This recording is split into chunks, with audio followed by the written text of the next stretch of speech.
mad. I won't tell you which political party she was of. But I'd said something that day because it was the day that we celebrate the right to life and things of that nature. And on that day that Roe versus Wade was made legal in our country, I had everyone that had been born since that day to come up on the platform. And our platform was busting full of people up there. And I said this. I said, everyone on this platform needs to thank God that you had parents that loved you enough and respected what God had given, and that was life, to choose life for you.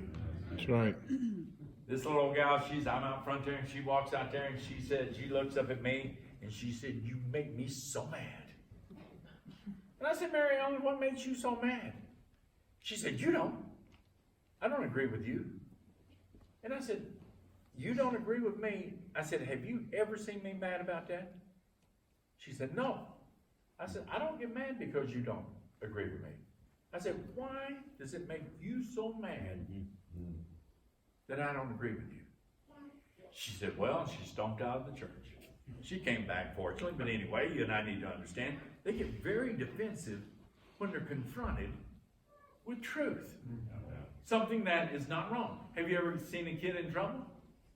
Once those kids get older, they'll just tell you a lie early on, but later on, they'll get adamant about it. They'll get angry. What, you don't trust me? Don't believe me? I see that among adults, on jobs, at factories, and everywhere else. Teachable spirit is one. Non-teachable spirit is one that gets very, very defensive. Also, they become bitter at those who try to give them instruction. Families have been totally destroyed by individuals who did not have a teachable spirit. People come alongside them, tried to love them, tried to care for them, and they would not listen to it. We've seen it, every one of us in the ministry. We've seen it in life. We've seen it everywhere. People who do not have a teachable spirit, sooner or later, will get bitter and angry. Yeah, that's right. And let me tell you something. It could be settling in your soul right now, and you're not willing to admit it. There are people who have lived their life with a root of bitterness over something that they got angry over because someone was just trying to help them. It will eventually destroy you. They become bitter at those who try to give them instruction. Proverbs 1:7 says, the fear of the Lord is the beginning of knowledge, but fools despise wisdom and instruction.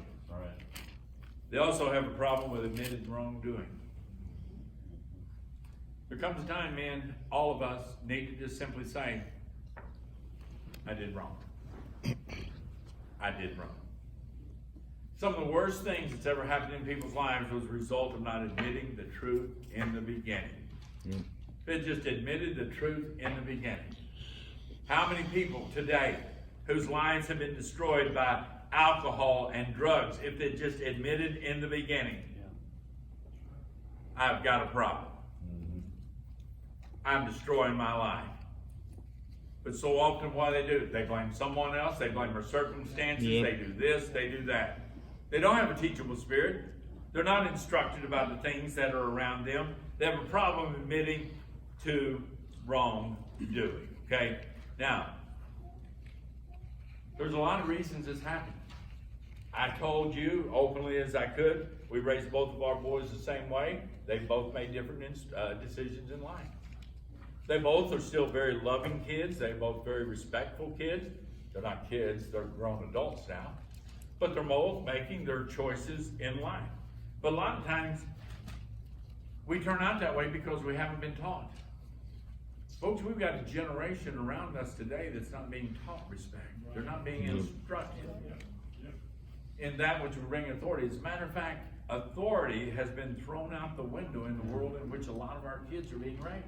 Now, those of us who are leaders, we're teaching the next generation. How are we going to deal with that? Well, first of all, we've got to ask God, because I don't have the answer. The answer is found in His Word, but I don't have the answer without God's help on how I'm going to help the next generation that every day in their life, they're hit with anarchy. And then we teach them you ought to honor the things of God. You ought to honor the people around you. And yet there's a society that doesn't honor anything. Parents, we need to correct our children. We need to instruct our children. When I say correct them, I don't mean that they're wrong all the time. We need to teach our children. To every parent, I would say to you, sit down with your children. Tell them why you love your pastor. Tell them why you love their Sunday school teacher. Tell them why you respect the house of God. Tell them why you stand up in church, you take your songbook, and when the man in authority who's been called a song leader gets up here, you follow and you give praise to God along with your brothers and sisters in Christ. Amen. Right. It's a good thing. Instruct them in the right thing. Sometimes we just let them sit around, do what they want to. Well, you know, I don't want to make my kids go to church. I don't want to make them do this. Someday they'll turn away from it. My dad and mom made me go to the cotton field every day. After I got out of the cotton field, I had to go to the garden, work in the garden every day. Finished the garden, we had to go milk the cows every day. You know what? I still like eating. And you may not believe this, I like working. I don't go out and play those sissy sports like golf and ping pong and stuff that a lot of preachers do. I like to work. It didn't turn me against work. It didn't turn me against eating. Do the right thing with your children. Teach them what they need to know. You're going to be instructing them and giving them a teachable spirit. And I got to tell you right now, I've seen it in all classes of people. I've seen the best home with a solid mom, dad, family look great. I've seen other families to where you wouldn't have given a dime for what it was going to turn out there, and I've seen good and bad come out of both. But we've got to do the right thing. Amen. Parents who never correct their kids. Pride is a terrible problem in the world in which we live today. A problem with authority, I've already said that. And anarchy is all around them. Now, let me give just a couple of biblical principles that will help us to develop a teachable spirit. Number one, in John chapter number 3 and verse 19, light is not your enemy. Amen. Light is not your enemy. That which is revealed is a good thing in all of our life. In the book of John chapter number 3 and verse number 19, and this is the condemnation, that light is coming to the world, and men love darkness rather than light, because their deeds were evil. For everyone that doeth evil hateth light, neither cometh to the light, lest his deeds should be reproved. But he that doeth truth cometh to the light, that his deeds may be manifest, and they are wrought in God. Light is not our enemy, men. Things need to be made known unto us. We need to be instructed in what's right. And listen, learn from people that know right. Be around people that will help you, that will instruct you. Be around people that are honest with you. Have you ever seen folks that you're sitting around the table and you hear something said, and everybody's waiting for somebody else to say, that's not right. But nobody says it.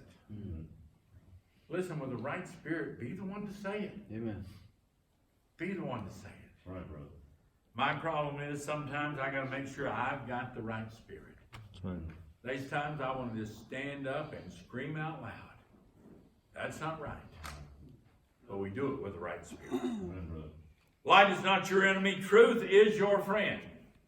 John chapter 8 verse 32, Jesus said, "You shall know the truth, and truth shall make you free." Truth is our friend. Amen.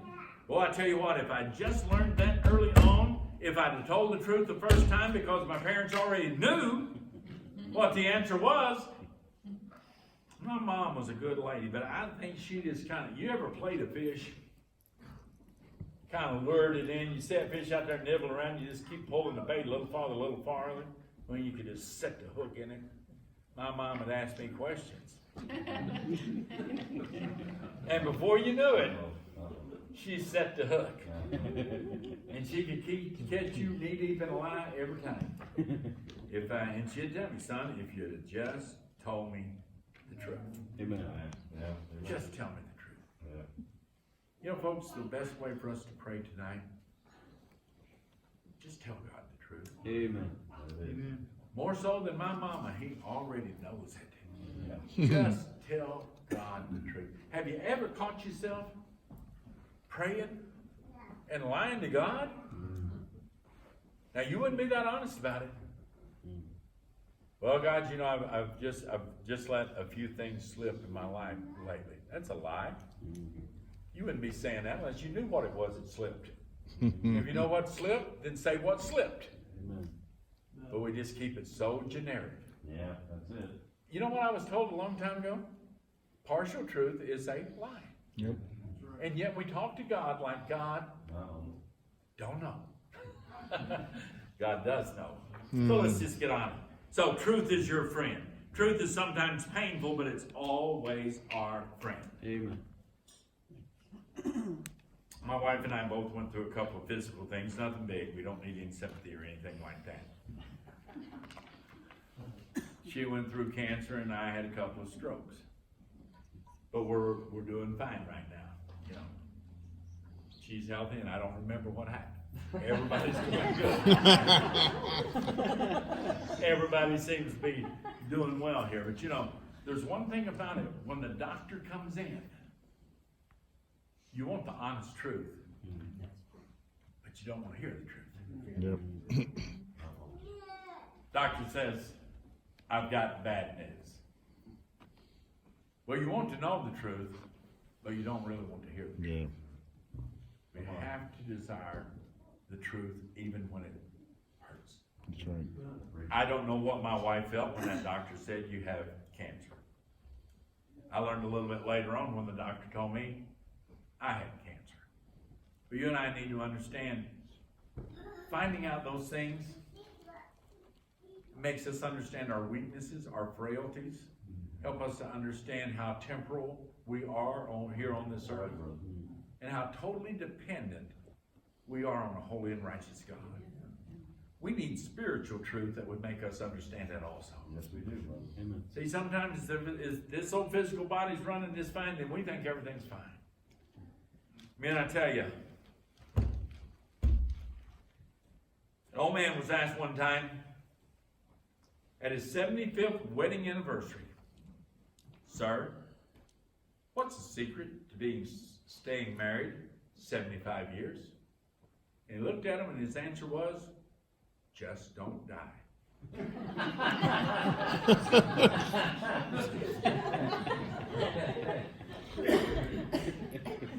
He had made a commitment. He had made a commitment till death do us part. And he never considered any other thing, any other reason. Good.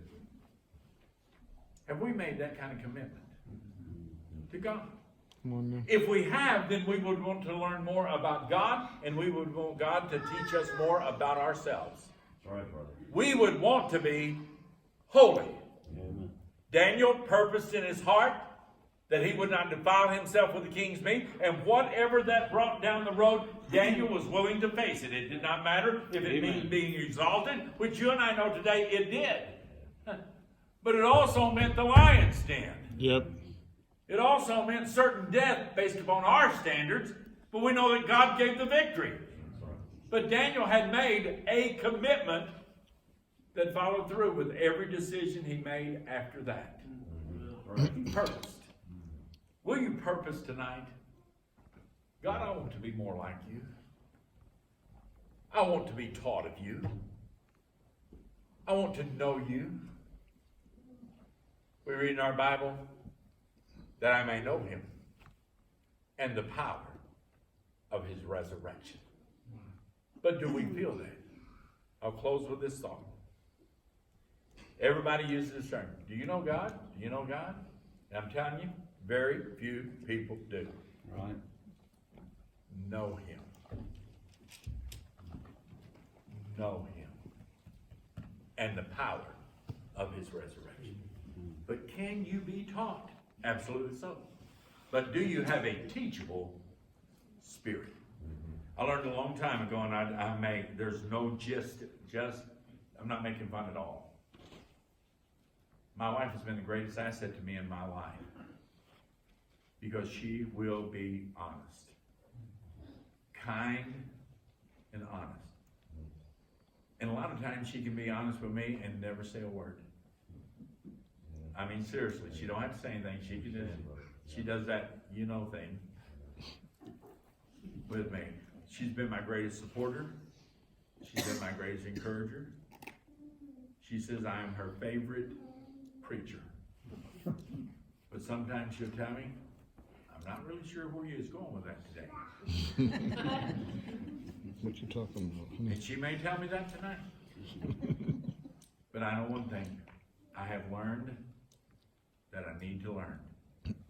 And I need to learn from anyone that God puts in my path to teach me. That I must have a teachable spirit. Would you say?